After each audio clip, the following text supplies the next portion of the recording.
నమస్తే అండి. Welcome to our channel. మీరు చూస్తున్నది నా ప్రపంచ పరిచయం యూట్యూబ్ ఛానల్. ఈరోజు కొత్త కుండీలు పెట్టుకున్నా, వెరైటీ కుండీలు ఇవి. ఇది ఇంటి ముందల కంపౌండ్లా, ఇది పూల మొక్కలు పెట్టుకోవాలని ఇట్లా చేసుకున్నా నేను. ఈ గోడ, కంపౌండ్ గోడ ఇది. ఈ తులసి చెట్టు పక్కల ఇట్లా ఈ కంపౌండ్ గోడకు అందరూ చెట్లకు ఇట్లా ఇడుచుకుంటారు కదా, ఇట్లా పిల్లలు పెట్టి కట్ట కట్టుకుంటారు కదా. నేను అట్లా ఇడుచుకోలేదు, ఎందుకంటే నేను బండలు వేసినాక తర్వాత చేసుకుందామని ఆ ఐడియాతోనే నేను ఇడిపించుకోలేదు. అట్లే బండలు వేసేసి కింద ఇట్లా ఇటుక పిల్లలు పెట్టి గోడ పెడదామని అనుకున్నా. కాకపోతే నాకు ఇట్లా కుండీలు దొరికినాయి. ఇది చూడండి, ఇంత పెద్ద పెద్ద కుండీలు దొరికినాయి నాకు. ఈ కుండీలు తెచ్చి ఇక్కడ ఒక ఇటుక మందం అరుగులాక వేసుకున్నా. ఇక్కడ ఇంతవరకు అరుగు ఉంది. ఈ అరుగు మీద ఈ కుండీలు కూసబెట్టుకున్నాం. ఇది చూడండి, 1 2 3 కుండీలు ఇట్లా కూసబెట్టుకొని మట్టి కూడా పోసుకున్నా. మట్టి పోసేది చూపించలేదు నేను. ఇది చూడండి, మట్టి మంచిగా ఇట్లా పోసుకున్నా. ప్రతి ఒక్క కంపోస్ట్ అంతా కిచెన్ వేస్ట్ కానీ అన్నీ ఏమున్నా మేము ఇట్లా వేసుకుంటాం. మేము అన్నీ ఇందులో తెచ్చి వేసుకుంటాము.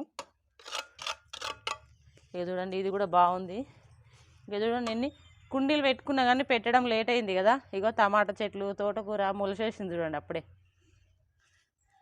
3 కుండీలు ఇక్కడ పెట్టుకున్నా, మట్టి నిండా నింపుకున్నా. సూపర్ ఉంది చూడండి, ఎట్లా ఉంది చూడండి. కంపోస్ట్ తయారైపోయింది నాకు మంచిగా. మీకు కూడా చెప్తా ఎట్లా చేసుకోవాలనో. ఇక్కడ 3 కుండీలు పెట్టుకున్నా కదా.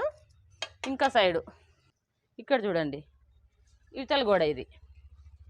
ఇక్కడ కూడా ఇట్లనే పెట్టుకున్నా. ఇవి చాలా రోజులు అవి పెట్టుకొని, పూల చెట్లకు బాగుంటుంది కదా అని పెట్టుకున్నా. ఏదో కనకాంబరాల చెట్లు పెట్టుకున్నా నేను ఇక్కడ. ఇది చూడండి, ఇక్కడ 1 2 3 4 కుండీలు పెట్టుకున్నా.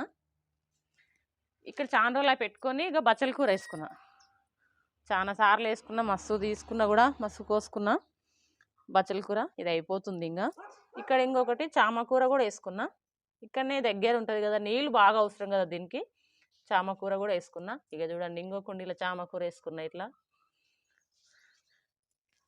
పైన ఉంటే నీళ్ళు తక్కువ పోస్తానేమో అని ఇక్కడ పెట్టుకున్నా. ఇక చూడండి, ఒక్క చిన్న మొలక పెట్టిన కనకాంబరాల చెట్టు ఎంత బాగా వచ్చింది చూడండి. ఇక చూడండి, కింద మొలకలు కూడా ఎంత మస్తు మొలకలు చూడండి. ఇది చూడండి, ఇవన్నీ కనకాంబరాల మొలకలు. ఇత్తులు పడతాయి కదా మనకు, ఇవన్నీ కనకాంబరాల మొలకలు ఇట్లా మొలిచినాయి. పూలు అయితే ఇంకా కాలేదు, ఇప్పుడే ఎదుగుతుంది చెట్టు, ఎండుగా అయిపోయింది. ఇతల కూడా ఇంకొక కనకాంబరాల చెట్టు పెట్టుకున్నా. ఎందుకంటే ఇంటి ముందర పూల చెట్లు ఉంటే బాగుంటుంది కదా, చూడడానికి కూడా మంచిగా అనిపిస్తుంది. అందుకే కూరగాయ మొక్కలు ఎక్కువ పెట్టాను నేను. ఈ పూల చెట్లు నాటుకోవాలని ఈ కుండీలు పెట్టుకున్నాను నేను. ఇందులో అయితే బచ్చల చెట్టు ఉంది, ఇది ఉంది. ఉండని ఇది ఇడిచిపెడతాయి. ఇంట్లో పూల చెట్లు ఏం పెట్టాను. ఈ రెండు చెట్లే ఇంత పెద్దగా అయిపోతాయి, పూలు మస్తు అవుతాయి. ఈ 2 చెట్లు. వీటికి మాత్రము ఇక చామకూరకు, ఈ బచ్చల చెట్టుకు ఇట్లా ఇడిచిపెడతాయి 2. ఇంకొకటి ఇది కొనుక్కొచ్చిన తోటి మేము. చూడండి, 50 రూపాయలకు వచ్చింది కుండి. చామంతి చెట్లు పెట్టినాం. ఇలా చామంతి సీజన్ అయిపోయింది కదా, ఇంకా అయిపోయినాయి పూలు కూడా. ఇక్కడ చూడండి, ఇది ఫస్ట్ మేము ఇంట్లోకి వచ్చినప్పుడు తులసి చెట్టు పెట్టడానికి కట్టించుకోలేకుంటుంది. ఇగో ఇది కొనుక్కొచ్చి పెట్టుకుని ఉంటుంది, తులసి చెట్టుది ఇది. ఇంకా ఇప్పుడు అవసరం లేదు కదా, కట్టించుకున్నాం కదా, ఇంకా పక్కకు తీసి పెట్టేసిన. ఇది షో చెట్టులా అంటారో ఏమంటారు, ఇది బాగుంది. ఇది చూడడానికి మంచిగా ఉంటుందని ఇంటి ముందర ఇట్లా పెట్టుకున్నాం. ఇదేమో చామంతి చెట్టు. ఇక్కడ సైడ్ కొంచెం ఖాళీ ప్లేస్ మిగిలింది. ఇది కూడా చూడండి, ఒక ఇటుక మందం సేమ్ దానిలాగానే ఇట్లా అరుగులాగా కట్టి అరుగు పైననే పెట్టుకున్నాం. ఇది చూడండి, ఇట్లా ఒక ఇటుక మందం అరుగు పట్టి దాని మీద కూర్చోబెట్టుకున్నాం. ఇది చూడండి, ఈ కుండీలు ఇట్లా ఉన్నాయి కదా. మీరు కూడా ఇట్లా గోడ పక్కకు ఇడుచుకుని ఉంటారు కదా, అందరూ కొంచెమన్నా ఇడుచుకుంటారు కదా గోడ పక్క. కానీ ఒక మందారం చెట్టు పెట్టుకుందాము, ఒక గులాబీ చెట్టు పెట్టుకుందాము, ఏదో పూల మొక్కల కోసం ఇడుచుకుంటారు కదా. మనం మట్టికి ఏడికి పోకుండా ఈ తొట్టిలోనే ఒక చెట్టు పెట్టుంటాం కదా ఇట్లా. మనము ఆ చెట్టుని ఏమనొద్దు. మనం కిచెన్ వేస్ట్ వెళ్తుంది కదా, అందరి దగ్గర వెళ్తుంది కిచెన్ వేస్ట్, ఎవరితో లేదు. మనం పండ్లు తింటాము, తొక్కలు వెళ్తాయి. కిచెన్ వేస్ట్, ఉల్లిగడ్డ పొట్టు, మిరపకాయ తొడిమెళ్ళు, టమాటాలు అన్నీ పాడైనవి ఉంటాయి కదా. అవన్నీ బయట పడేస్తే మనకేం వస్తుంది? ఏం రాదు. ఖాళీ ప్లేస్ ఉన్న వాళ్ళు అయితే బయట పడేస్తారు. ఖాళీ ప్లేస్ లేని వాళ్ళు అయితే కుండీ డబ్బా పెడతారు, ఆ డబ్బాలో వేస్తారు. మనకేమొస్తుంది వీటి వల్ల? ఏం రాదు. ఈగలు దోమలు వస్తాయి అంతే. అవే మనం ఏం చేసుకోవాలి, ఒక కవర్లో 2 రోజులకు ఇంత అవుతుంది. ఒక కవర్లో వేసి పెట్టుకొని అదే మన చెట్టు దగ్గర ఇంకా ఇట్లా గుంత తీసుకోవాలి. ఇట్లా గుంత తీసుకొని ఇందులో వేసుకోవాలి. మీకు వేసి చూపిస్తాను లేకుంటే నేను, నా దగ్గర ఉంది. ఇక చూడండి, ఇక్కడ చెట్టు ఉంది కదా, ఇట్లా చిన్న గుంత చేసుకోవాలి మనము. ఎందుకంటే ఈ గుంత ఎందుకు వేసుకుంటున్నామంటే, మనం పైన పడేసినాం అనుకో ఇట్లా ఈగలు దోమలు అవన్నీ వస్తాయి. మనం ఇట్లా గుంత వేసుకొని, ఇక చూడండి నేను ఇట్లా వేసి పెట్టుకుంటా అన్ని కవర్ల తొక్కలు, ఇక అరటి తొక్కలు, దానిమ్మ తొక్కలు అన్నీ ఇట్లా వేసినాం అనుకో, ఇట్లా వేస్తే దోమలు వస్తాయి. మళ్ళీ దీన్ని ఏం చేయాలి, మళ్ళీ మనం మట్టి కప్పేసుకోవాలి.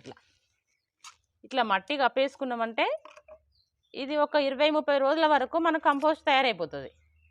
మళ్ళీ మనం ఇది తీసుకోవాలి. తీసుకొని మనకు ఆయిల్ డబ్బాలు, ఇంకేంటివి వాటర్ బాటిల్ కానీ ఏవో పాడైన డబ్బాలు ఉంటాయి కదా, ఈ మట్టికి మళ్ళీ కొంచెం తీసుకోవాలి. ఈ చెట్టు ఇట్లనే ఉంటుంది, మట్టి తీసుకోవాలి, ఆ డబ్బా నింపుకోవాలి. మళ్ళీ కిచెన్ వేస్ట్ వస్తుంది కదా మనకు, మళ్ళీ ఇట్లనే గుంత తీసి మళ్ళీ ఇది వేసుకొని మళ్ళీ మట్టి కప్పేసుకున్నాం అంటే మనం అన్ని కుండీలకు ఇట్లనే మట్టి తయారు చేసుకోవచ్చు. అది మట్టిలాగానే ఉంటుంది, మస్తు బలం వస్తుంది చెట్లకు కూడా. ఇట్లా చేసుకోండి మీరు కూడా. అసలు మనకు అవన్నీ పడేస్తే ఏమొస్తుంది చెప్పు, ఏం రాదు కదా. ఇట్లా వేసుకున్నామంటే అసలు చెట్లకు ఎంత బలం అంటే అంత బలం. మనకు ఇవి పశువుల ఎరువు అవసరం లేదు, ఏమీ అవసరం లేదు. ఇవి వేసుకుంటా మనం అన్ని కుండీలకు మట్టి తీసుకోవచ్చు. అందరు అంటారు మట్టి ఎట్లాగెళ్ళి తెచ్చుకోవాలి అంటారు. ఏం లేదు, ఇట్లా వేసినామంటే అయిపోయి మట్టి తయారైతేనే ఉంటుంది. మనం ఎక్కడ మట్టికి పోయే అవసరమే లేదు అసలు. ఇట్లా చిన్న చిన్న కుండీలు పెట్టుకోండి మీరు. ఫస్ట్ ఆకుకూరలు వేసుకోవచ్చు, అట్లా మంచిగా అసలు ఎంత బాగా వస్తుందో మీకు పెంచుకుంటే తెలుస్తుంది అంత ఆనందం. నేను ఇట్లనే చేసుకుంటా కాబట్టి నేను చెప్తున్నా, నాకైతే చాలా సంతోషం అనిపిస్తుంది. ఇగో ఏమి పడేయను నేను అసలు, చిన్న వేస్ట్ ఏమన్నా ఉన్నా కూడా ఇంట్లో వేసి పెట్టుకుంటా, ఇట్లా కవర్లు వేసి పెట్టుకొని అట్లా చేసుకుంటా. మట్టి మస్తు తయారు చేసుకోవచ్చు ఇట్లనే. ఇంకా చూడండి ఇక్కడ కూడా చూడండి, ఇట్లా ఉంది చూడండి, ఒకసారి చూడండి ఇక్కడ ఎట్లా తయారైంది మట్టి. చూడండి, ఇంకా వానపాములు తయారు కాలేవు, అయితే ఇప్పుడు మనం పండ్ల తొక్కలు అవన్నీ వేస్తాం కదా, ఇంకా తయారైతే ఒక 15 రోజులు ఇది పెట్టి అంతే. కంపోస్ట్ మాత్రం తయారైంది, ఇంకా వానపాములు రాలేవు. వానపాములు రావాలంటే మనం ఇప్పుడు తొక్కలు ఇట్లా వేసుకుంటాం కదా, వచ్చేస్తాయి అంతే. మనకు చెట్లకు మస్తు బలం వస్తుంది. మీరు కూడా ఇట్లా చేసుకోండి. చూసిండ్రు కదా నా కుండీలని, ఇందులో పూల మొక్కలు నాటుకుంటా తర్వాత నేను. ఈ వీడియో నచ్చితే లైక్ చేయండి, షేర్ చేయండి, సబ్స్క్రైబ్ చేసుకోండి. థ్యాంక్ యూ అండి.